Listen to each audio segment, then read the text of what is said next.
College ಸೇರ್ಬೇಕಂದ್ರೆ ಅವತ್ತು admissions ಎಲ್ಲ ಮುಗಿದಿದೆ. ಅದು ಅಪ್ಲಿಕೇಶನ್ ಹಾಕೋ time very back long back ಆಗೋಗಿದೆ. ಅವತ್ತಿಗೆ ಒಂದು 23 ದಿವಸ ಆಗಿದೆ ಅಪ್ಲಿಕೇಶನ್ ಹಾಕೋದಕ್ಕೆ.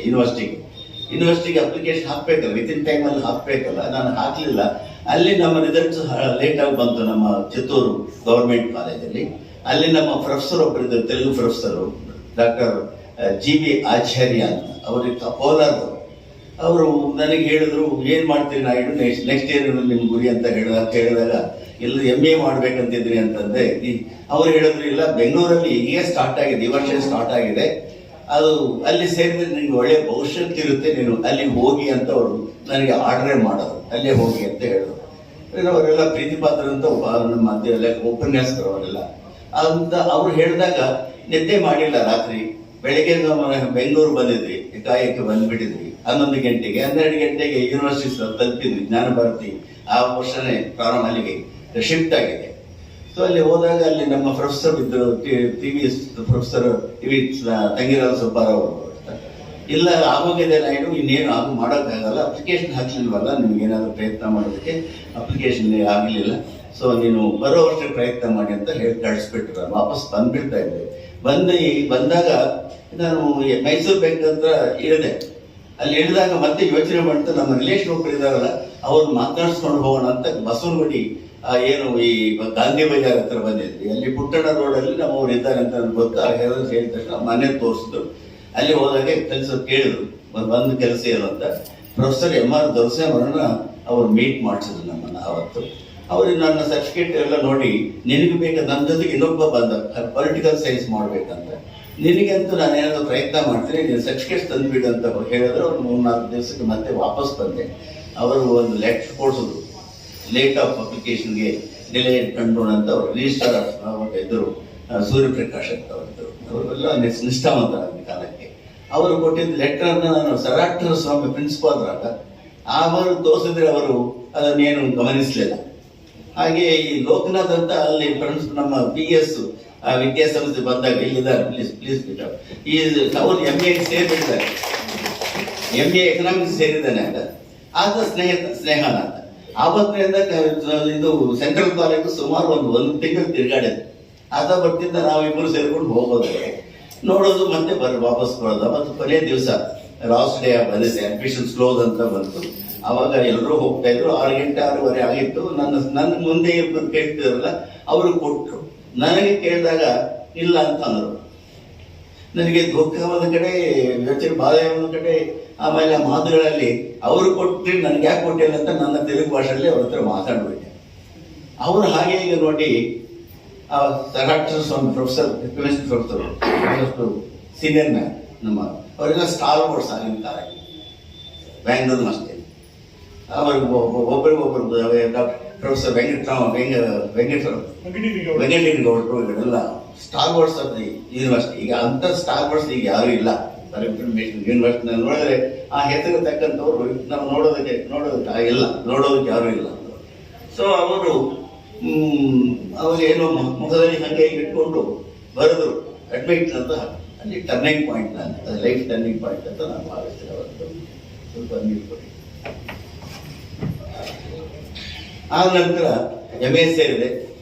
2 ವರ್ಷ ಅಲ್ಲಿ ಕಂಪ್ಲೀಟ್ ಮಾಡಿದೆ. ಅವ್ರ ನಿಷ್ಠೆಯಿಂದ ಅವಾಗ ಓದಿದ್ದು, ಚೆನ್ನಾಗಿ ಓದಿದ್ವಿ ಎಲ್ಲ. 2 ವರ್ಷ ಏನಾದರೂ ಓದಿದ್ದು ಅಂದರೆ ನಮ್ಮ ಎಜುಕೇಷನ್ ಇದರಲ್ಲಿ ಆ 2 ವರ್ಷ ನಾವು ಓದಿದ್ವಿ.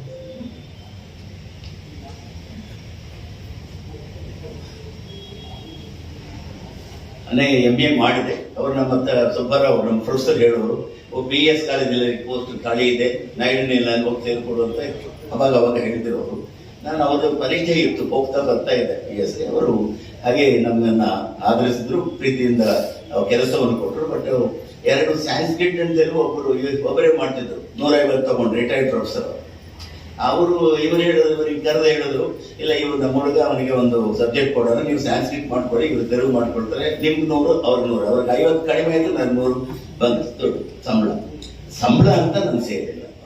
ಸಂಬಳ ಅಂತ ನಮ್ಮ ಹುದ್ದೆಗೆ ಲೆಕ್ಚರರ್ ಪೋಸ್ಟ್ ಸಿಕ್ಕಿದೆ, ನೋಡೋಣ ಭವಿಷ್ಯಕ್ಕೆ ಏನು ಇರುತ್ತೆ ಅಂತ ಸೇರಿದ್ವಿ. ಸೇರಿದಾಗಿನಿಂದ ಇವತ್ತು 50 ವರ್ಷ ಆಗ್ತಾ ಇದೆ. ಲೋಕನಾಥ್ ಅಂತ ನಮ್ಮ ಸ್ನೇಹಿತ, ಇವತ್ತು ನಮ್ಮ ಸ್ನೇಹಿತರಾಗಿದ್ವಿ. ಮಧ್ಯೆ ನಮ್ಮ ಪ್ರೊಫೆಸರ್ ವೇಣುಗೋಪಾಲ್ ನನ್ನ ಸೀನಿಯರು ಅಲ್ಲಿ ಗೌರ್ಮೆಂಟ್ ಕಾಲೇಜಲ್ಲಿ ಅವರು ಇಲ್ಲಿ ಎಕನಾಮಿಕ್ಸ್ ತಗೊಂಡ್ರು. ಅವರು ಪ್ರೊಫೆಸರ್ ಹೆಮಂತ್ ದೋರ್ಸ್ವಾಮಿ ಕರ್ಕೊಂಡು ಹೋಗಿ ಬೆಂಗಳೂರಿಗೆ ಅವರಿಂದ ಅವರಿಗೆ ಎಕನಾಮಿಕ್ಸ್ ಸೀಟ್ ಕೊಡಿಸ್ರು. ಅವ್ರಿಗೆ ಮತ್ತೆ ರೇಣುಕಾಚಾರ್ಯ ಕಾಲೇಜಲ್ಲಿ ಸುಮಾರು 40 ವರ್ಷ 35 ವರ್ಷಗಳ ಕೆಲಸ ಮಾಡಿ, PS ಅಲ್ಲಿ ಒಂದು 10 ವರ್ಷ ಕೆಲಸ ಮಾಡಿ ನನ್ನ ಸಂಸ್ಥೆಯಲ್ಲಿ ಈಗ ಡೈರೆಕ್ಟರ್ ಆಗಿ PG ಕೋರ್ಸಸ್ ಇದ್ದಾರೆ. ಅವರು senior lecturer, one of the best lecturer. ಅವ್ರ ಸಬ್ಜೆಕ್ಟ್ ಅಲ್ಲಿ ಅವರು ಬೆಸ್ಟ್ ಲೆಕ್ಚರರ್ ಅಂತ ಹೆಸರು ತಗೊಂಡಿದ್ದಾರೆ. ಸೊ ಅಂಥವರೆಲ್ಲ ಈಗ ಮನೋಬರು ಅಷ್ಟೇ. ಅವರು ನಮ್ಮ ಜೊತೆಗೆ ಒಂದು 10 ವರ್ಷ PS ಅಲ್ಲಿ ಇದ್ರು, ಮತ್ತೆ KSAT ಹೋದ್ರು, ಮತ್ತೆ ಇಲ್ಲಿಂದ ಇಲ್ಲಿ ವಾಪಸ್ ನಮ್ಮ ಸಂಸ್ಥೆಗೆ ಬಂದ್ರು. ಈಗ 10 ವರ್ಷದಿಂದ ನಮ್ಮ ಜೊತೆಗೆ ಎಲ್ಲ ನಾವೆಲ್ಲ ಒಂದು ಪರ್ಮನೆಂಟ್ ಸ್ನೇಹಿತರು. ಅದೇ ನಾವು ಟೀಚರು, ನಾನು ಚೇರ್ಮನ್, ಇವ್ರು ಲೆಕ್ಚರರ್ ಅಂತ ನಾನು ಯಾವಾಗಲೂ ಗುರುತಿಸ್ಕೊಂಡಿಲ್ಲ. ಎಲ್ಲ ನಾವು ಒಂದು ಗುಂಪು ಒಂದು ಕಡೆ ಇದ್ದಿದ್ವಿ, ಇವತ್ತು ಬಂದಿದ್ವಿ, ಇಲ್ಲಿ ಕೆಲಸ ಮಾಡ್ತಿದ್ವಿ. ರಿಟೈರ್ಡ್ ಈ ಥರ 32 ವರ್ಷಗಳ ಕೆಲಸ ಮಾಡಿದಲ್ಲಿ ಅದರಲ್ಲಿ NSS ಆಫೀಸರ್ ಆಗಿದ್ದೆ. ಎಲ್ಲ ಒಳ್ಳೆ ಕೆಲಸಗಳನ್ನು ಮಾಡಿಸಿ ತೋರಿಸಿದೆ. ಅವಾಗ ಒಂದು 4-5 ಕ್ಯಾಂಪ್ಗಳನ್ನು ಮಾಡಿ ಅದೇ ರೀತಿ ನಾವೇ ಇಂಟರ್ಫಿಯರ್ ಆಗಿದ್ವಿ. ಎಲ್ಲ ಸಂಸ್ಥೆಯ ಒಂದು ಮ್ಯಾನೇಜ್ಮೆಂಟಲ್ಲೇ ನಾವೇ ಇದ್ವಿ. ಮ್ಯಾನೇಜ್ಮೆಂಟ್ ಸಾವಿರಾರು ಮಕ್ಕಳಿಗೆ ನಾನು ಸೀಟ್ಗಳನ್ನು ಕೊಡಿಸಿದ್ದೆ. ಪ್ರೊಫೆಸರ್ ಹೆಮಂತ್ ದೋರ್ಸ್ವಾಮಿ ಕರ್ಕೊಂಡು ಹೋಗೋದು, ಇದು ಒಂದು 2,000-3,000 ಕಡಿಮೆ ಕೊಡಿಸೋದು ಅವರೆಲ್ಲ. ಈಗ ನಮ್ಮ ಸುತ್ತಮುತ್ತ ಎಲ್ಲ ಒಂದು ನನ್ನ ಸ್ಟೂಡೆಂಟ್ಸು, ನನ್ನ ಡಿಪಾರ್ಟ್ಮೆಂಟ್ನಲ್ಲಿ ಇರೋರು ಒಂದು 100 ಜನ ಇದ್ದಾರೆ. ಇಲ್ಲಿ ಈಗ ಬಂದಿದ್ದಾನೆ. ಅವರೆಲ್ಲ ನಮ್ಮ ಪ್ರಸಾದ್ ರಾಜು ಅಂತ, ಇಂಥವರು 100 ಜನ ಇದ್ದಾರೆ. ಎಲ್ಲ ಶ್ರೀಮಂತರು, ಎಲ್ಲ ಸಾಮಾನ್ಯ ನಮ್ಮ ಒಂದು ಅಂತಸ್ತಲ್ಲಿ ಮೀರಿದ್ದಾರೆ. ಅವರು ಒಳ್ಳೆ ಸಂಪಾದನೆ ಮಾಡಿಕೊಂಡು ತುಂಬಾ ಸೆಟಲ್ಡ್, ವೆಲ್ ಸೆಟಲ್ಡ್ ಅಂತ ಹೇಳ್ತೀವಲ್ಲ, ವೆಲ್ ಸೆಟಲ್ಡ್, ಸಾವಿರಾರು ಕೋಟಿ ಮಾಡಿರೋರು ಇದ್ದಾರೆ. ಅವರೆಲ್ಲ ನೋಡ್ತಿದ್ದಾಗ ನಮಗೆ ಒಂದು ಸಂತೋಷವಾಗುತ್ತೆ. ಅವರೆಲ್ಲ ನಮ್ಮನ್ನು ಪ್ರೀತಿಯಾಗಿ ಮಾತನಾಡಿಸಿದಾಗ ನನಗೆ ಮತ್ತಷ್ಟು ಹುಮ್ಮಸ್ಸು ಸಿಗುತ್ತೆ. ಪರವಾಗಿಲ್ಲ, ನಾವು ಇನ್ನೂ ಅಷ್ಟು ಸೇವೆ ಮಾಡಬೇಕಂತ. ಇವತ್ತು ಇಂಥ ಒಂದು ಕಾರ್ಯಕ್ರಮ ಮಾಡಿದ್ರೆ ಟೈಮ್ ಜಾಸ್ತಿ ತಗೊಳ್ಳಲ್ಲ. ಈ ರೀತಿ ಬಂದಿದ್ವಿ ನಾವು. ಒಂದು ನಮ್ಮ ಎಜುಕೇಶನ್ ಆಗಿದೆ, ರಿಟೈರ್ಮೆಂಟ್ ಆಯಿತು. ರಿಟೈರ್ಮೆಂಟ್ ದಿವಸ ಪ್ರೊಫೆಸರ್ ಹೆಮಂತ್ ದೋರ್ಸ್ವಾಮಿ ಹೇಳಿದ್ರು ನನಗೆ, ನೋಡಯ್ಯ, ನಾನು ರಿಟೈರ್ ಆದ್ಮೇಲೆ ಇಷ್ಟು ಸಂಸ್ಥೆಗಳನ್ನು ಮಾಡಿದ್ದೀನಿ. ಡಿಗ್ರಿ ನಂತರ ಬೇರೆ ಬೇರೆ ಸಂಸ್ಥೆಗಳಲ್ಲಿ ಎಲ್ಲ ಸಂಸ್ಥೆಗಳು ಮಾಡಿದಾಗ ನಾವು ಇದ್ವಿ, ಅವ್ರ ಜೊತೆಗೆ ಇದ್ವಿ. ಜಸ್ಟ್ ಮುಂದೆ ಇರಲಿಲ್ಲ, ಅವ್ರಿಗೆ ಹಿಂದೆ ಇರಲಿಲ್ಲ. ಜಸ್ಟ್ ಸೈಡ್ ಬೈ ಸೈಡ್ ನಾವೆಲ್ಲ ಎಲ್ಲ ಕೆಲಸಗಳು ನಾವೇ ನಿಂತ್ಕೊಳ್ಳೋರು, ನಾವೇ ಮಾಡೋರು ಮುಂದೆ ಅವಾಗ ಆಗಿನ ಕಾಲಕ್ಕೆ. ಆಗಿದ್ದರೆ ನೀನು ಅಷ್ಟೇ, ನನ್ನಷ್ಟೇ ಕೆಲಸಗಳ ಸಂಸ್ಥೆಗಳನ್ನು ಮತ್ತಷ್ಟು ಮಾಡಬೇಕು ಅಂತ ಒಂದು ಇದು ನನ್ನ ಬ್ಲೆಸ್ಸಿಂಗ್ ಅಂತ ಆಶೀರ್ವಾದ ಮಾಡಿ ಕಳಿಸಿದ್ರು. ಸೊ ಅನುಕೂಲದಿಂದ ಅವರೇ ಬಂದರು, ನಮ್ಮ ಸಂಸ್ಥೆ ಫೌಂಡೇಶನ್ ಹಾಕಿದ್ರು. ಸಂಸ್ಥೆಯನ್ನ ಅವರು ನಮ್ಮ ಸ್ವಾಮಿಗಳು, ವಿಶ್ವೇಶತೀರ್ಥ ಸ್ವಾಮಿಗಳು, ಅವರ ಜೊತೆಗೆ ಇವರು ಇದ್ದು ಫೌಂಡೇಶನ್ ಹಾಕಿದ್ರು. ಮತ್ತೆ ಪ್ರಾರಂಭೋತ್ಸವ ಅವ್ರ ಕೈಯಿಂದ ಆಯಿತು. ಕೊನೆಗೆ ದೇವಸ್ಥಾನ ಮಾಡ್ಬೇಕಂತ ಅನ್ಕೊಂಡಾಗ ವಿಘ್ನೇಶ್ವರ ದೇವಸ್ಥಾನ ಮೊದಲು ಎದುರಾಗಿ ಕಟ್ಟಿದ್ವಿ. ನಾನು ಅನ್ಕೊಂಡೆ ಮಕ್ಕಳ ಒಂದು ಸಂಸ್ಕಾರ ಬರಲಿ ಅಂತ. ಇದು ಒಂದು ಸಣ್ಣ ಕಥೆ ಹೇಳ್ಬಿಟ್ಟು ಅದನ್ನ ಹೇಳ್ತೀನಿ. ನಮಸ್ಕಾರ ಯಾಕೆ ಮಾಡಬೇಕು ಹಿರಿಯರಿಗೆ ಅಂತ ಒಂದು ಕತೆ. ಅದು ಮಹಾಭಾರತದಲ್ಲಿ ಇದು ಕೃಷ್ಣ ಹೇಳ್ತಾನೆ ದ್ರೌಪದಿಗೆ ಏನಂತ ಹೇಳ್ತಾನೆ, ಭೀಕರವಾದಂತೆ ಯುದ್ಧ ನಡೀತಾ ಇದೆ. ಭೀಕರವಾದಂತ ಯಾರು ಭೀಷ್ಮನ ಸೈನ್ಯಾಧ್ಯಕ್ಷತೆಯಲ್ಲಿ ಯುದ್ಧ ಭೀಕರವಾಗಿ ನಡೀತಾ ಇದೆ. ಸುಮಾರು 4-5 ದಿವಸ ಆಗಿದೆ. ಯಾರು ಪಾಂಡವರ ಸೈಡ್ ಒಬ್ಬರು ಸಾಯ್ತಿಲ್ಲ. ಇವರಾರು ಎಲ್ಲರೂ ಹಾಗೆ ಇದ್ದಾರೆ. ದುರ್ಯೋಧನಿಗೆ ತುಂಬಾ ನೋವಾಗ್ಬಿಟ್ಟಿದೆ, ಕೋಪ ಬಂದ್ಬಿಟ್ಟಿದೆ. ಹೋಗಿ ಏನ್ ತಾತ ನೀನು ಅವರೆಲ್ಲ ನೀವು ಪಾಂಡವ ಪಕ್ಷಪಾತ ಅಂತ ಅವ್ರನ್ನ ಯಾರನ್ನೂ ಸಾಯಿಸಲಿಲ್ಲ. ನೀನು ಯುದ್ಧ ಮಾಡೋಲ್ಲ ನನಗೆ ಗೊತ್ತು, ನಮ್ಗೆ ಹೆಲ್ಪ್ ಸಹಾಯ ಮಾಡೋಲ್ಲ ಅಂತ ನನಗೆ ಗೊತ್ತು ಅಂತ ಹಾಗೆ ಹೀಗೆ ಮಾತಾಡ್ಬಿಟ್ಟು ಬಂದ್ಬಿಡ್ತಾರೆ. ಏನು ಮಾತಾಡೋಲ್ಲ, ಇದೇ ನೇರವಾಗಿ ಅವ್ರ ಮೇಲೆ ಕೋಪ ಇಟ್ಕೊಂಡು ಬಂದ್ಬಿಡ್ತಾರೆ, ವಾಪಸ್ ಬರ್ತಾರೆ. ಈ ವಿಷಯ ಧರ್ಮರಾಜ್ ಗೊತ್ತಾಗುತ್ತೆ. ಧರ್ಮರಾಜ್ ತುಂಬಾ ವಿಚಾರಮಗ್ನಾಗ್ತಾನೆ. ಅಯ್ಯೋ ಏನಪ್ಪ ನಾಳೆ ತಾತ ಅವ್ರು ಹೇಳ್ತಾರ ಅವಾಗ ದುರ್ಯೋಧನಿಗೆ, ಇಲ್ಲ ಇವತ್ತು ಹೋಗ್ಲಿ, ನಾಳೆ ಆ ಯುದ್ಧದಲ್ಲಿ ನೋಡಿ ಅವ್ರನ್ನೆಲ್ಲ ಸಾಯಿಸ್ತೀನಿ ಅಂತ ಹೇಳ್ತಾರೆ.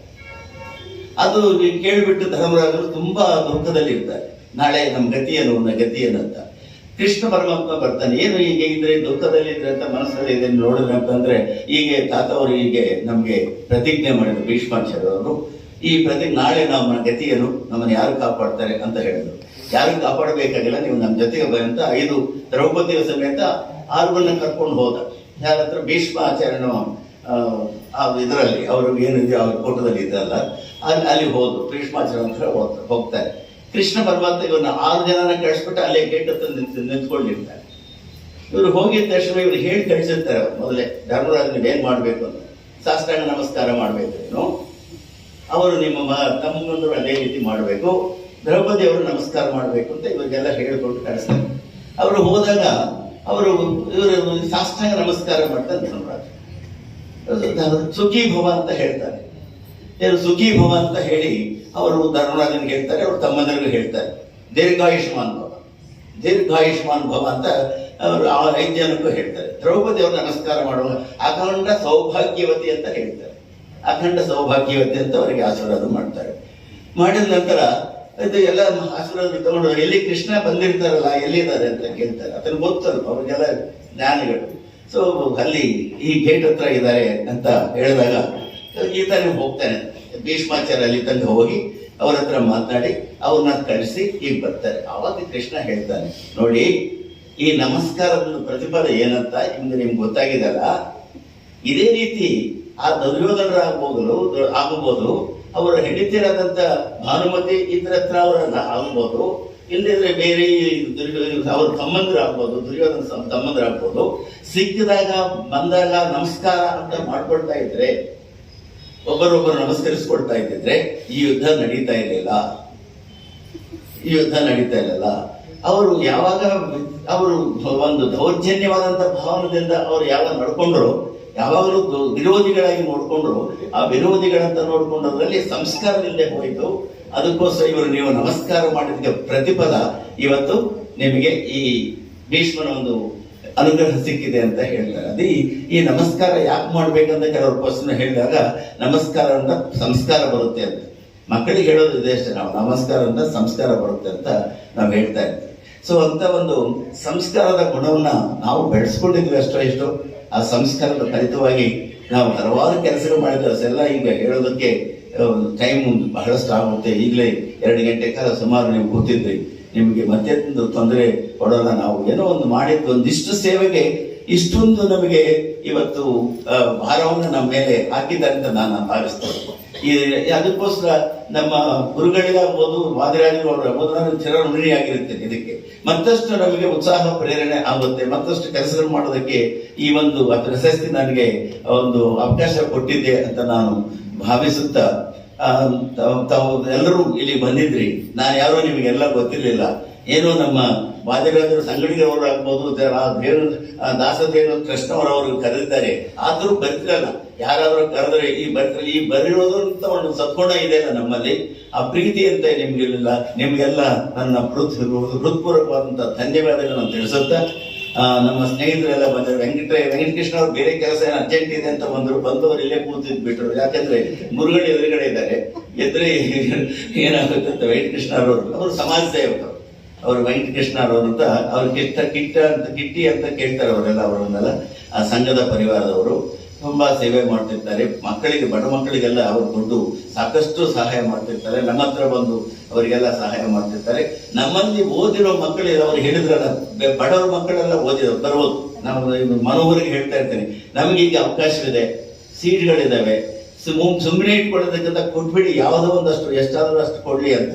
ಅದಕ್ಕೆ ಒಬ್ಬರಿಬ್ಬರು ಕೆಲವರು ಮಕ್ಕಳು ಬಂದಿದ್ದಾರೆ ನಮ್ಗೆ. ಇಲ್ಲಿ ರಾಮಕೃಷ್ಣ ಆಶ್ರಮ ಎದುರುಗಡೆ ಸ್ಟೇಟ್ ಬ್ಯಾಂಕ್ ಆಫ್ ಅಲ್ಲಿ ಸೀನಿಯರ್ ಆಫೀಸರ್ ಕೆಲಸ ಮಾಡ್ತೀನಿ. ಅವನು ಬಂದ, ಸರ್ ನಾವು ಅವತ್ತು ಬಂದಿದ್ದೆ, ಈಗ ಸೀಟ್ ಕೇಳಿದೆ, ನನ್ನ ಹೆಸರು ದುಡ್ಡಿಲ್ಲ, ನಾವು ಕಟ್ಟೋದಕ್ಕೆ ಏನಿಲ್ಲ ಸರ್, ಏನಾದರೂ ಮುಂದೆ ಏನಾದರೂ ಪ್ರಯತ್ನ ಮಾಡ್ತೀನಿ, ನಮ್ಗೆ ಸೀಟ್ ಕೊಡಿ ಸರ್ ಅಂತ ರಿಕ್ವೆಸ್ಟ್ ಮಾಡ್ದ.